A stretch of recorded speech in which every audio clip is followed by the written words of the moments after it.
A reading from the Holy Bible, the New American Bible, Numbers chapter 17. The Lord said to Moshe, "Tell Eleazar, son of Aaron the priest, to remove the censers from the embers and scatter the fire some distance away. For these sinners have consecrated the censers at the cost of their lives. Have them hammered into plates to cover the altar, because in being presented before the Lord, they have become sacred. In this way they shall serve as a sign to the Israelites." So Eleazar the priest had the bronze censers of those burned during the offering hammered into a covering for the altar, in keeping with the orders which the Lord had given him through Moshe.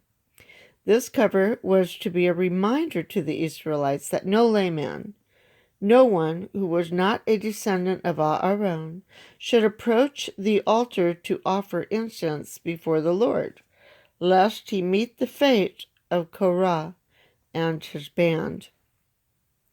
The next day, the whole Israelite community grumbled against Moshe and Aaron, saying, "It is you who have slain the Lord's people."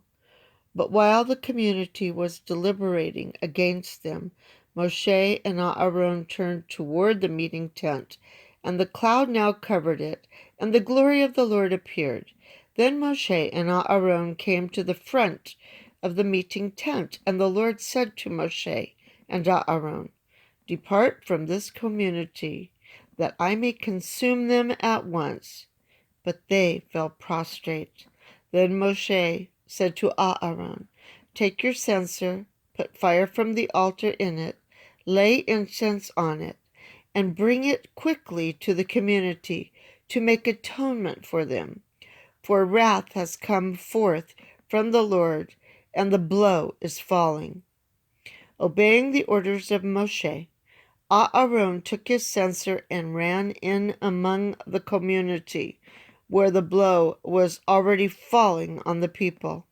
Then, as he offered the incense and made atonement for the people, standing there between the living and the dead, the scourge was checked. Yet 14,700 died from the scourge, in addition to those who died because of Korah. When the scourge had been checked, Aaron returned to Moshe at the entrance of the meeting tent. Aaron's staff. The Lord now said to Moshe, "Speak to the Israelites and get one staff from them for each ancestral house, 12 staffs in all, one from each of their tribal princes. Mark each man's name on his staff, and mark Aaron's name on Levi's staff.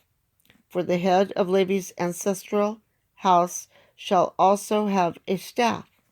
Then lay them down in the meeting tent, in front of the commandments where I meet you. There the staff of the man of my choice shall sprout. Thus will I suppress from my presence the Israelites' grumbling against you." So Moshe spoke to the Israelites, and their princes gave him staffs, 12 in all, one from each tribal prince, and Aaron's staff was with them.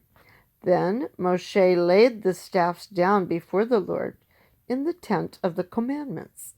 The next day, when Moshe entered the tent, Aaron's staff, representing the house of Levi, had sprouted and put forth not only shoots, but blossoms as well, and even bore ripe almonds. Moshe thereupon brought out all the staffs from the Lord's presence of the Israelites. Notes pertaining to Numbers 17, verse 3 are, whatever was brought into intimate contact with something sacred shared in its sacredness. See the note on Numbers 19:20. Chapter 17, verse 17. The staff was not merely an article of practical use, but also a symbol of authority. See Genesis 49:10, Numbers 24:17, Jeremiah 48:17.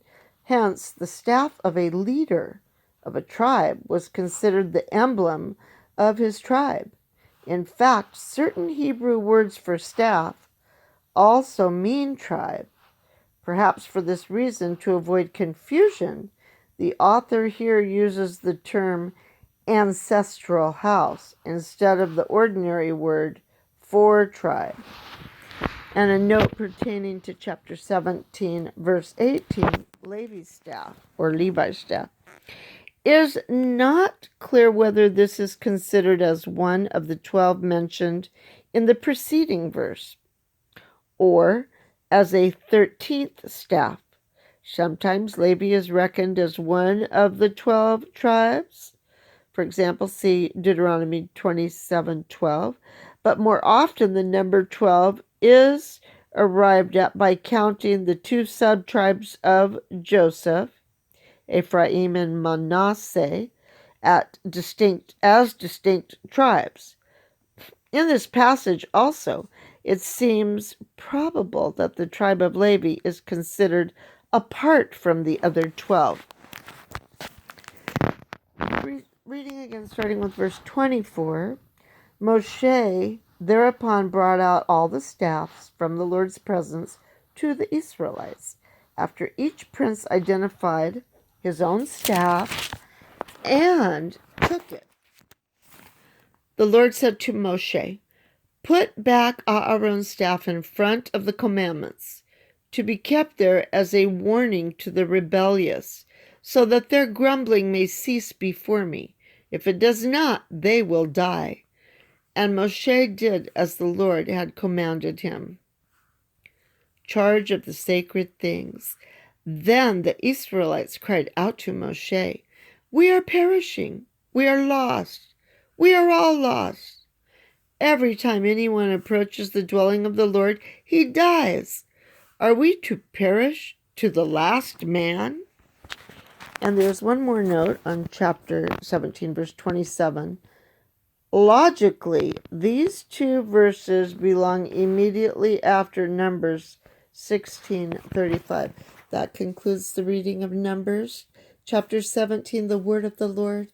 Thanks be to God.